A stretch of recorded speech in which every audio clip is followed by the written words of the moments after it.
হামের মাঝেই এবার চোখ রাঙাচ্ছে ডেঙ্গু। এজন্য ডেঙ্গু মোকাবেলায় আগেভাগেই প্রস্তুত নগর প্রশাসন। এছাড়া দূষণ প্রতিরোধেও কাজ করছে 2 সিটি কর্পোরেশন।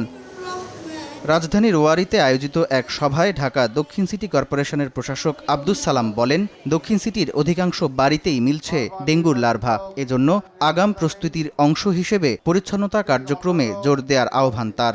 যে কয়টা বাড়িতে আমরা জরিপ করেছি 60 to 80% বাড়িতে আজকে লার্ভা পাওয়া গেছে। কাজেই প্রত্যেকটা বাড়ি আল্লাহর রাস্তায় আপনারা নিজেরা পরিচ্ছন্ন রাখেন, নিজেরা পরিষ্কার রাখেন, তাহলে কিন্তু এই সামনে ডেঙ্গু এবং চিকনগুনিয়ার হাত থেকে আমরা রক্ষা পাবো। তা না হলে কিন্তু রক্ষা পাওয়া যাবে না।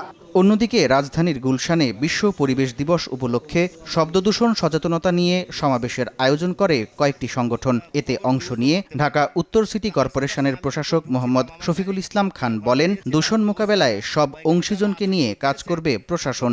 আমরা আমাদের চেষ্টাগুলো যদি মানসিকভাবে একদম মাইন্ড সেট আপ করে ফেলি, আমরা চেষ্টা করবই, তাহলে এই যে আজকের পরিবেশ শব্দ দূষণ, বায়ু দূষণ, এটাকে আমরা কিছুটা হলেও নিয়ন্ত্রণে রাখতে পারবো।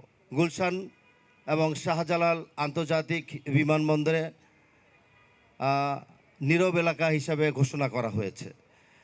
তার ফলশ্রুতিতে আজকে এই পরিবেশ দিবস উপলক্ষে আজকে এখান থেকে আমরা সেটাকে বাস্তবায়নের দিকে যাব। প্রতিটি সেক্টরে গঠনমূলক পরিবর্তন আনতে সামাজিক আন্দোলন গড়ে তোলার উপর জোর দেন 2 প্রশাসক। আপনাদের পাশে থেকে সেটা বাস্তবায়ন করব। সামদানি প্রত্যয়, সময় সংবাদ, ঢাকা।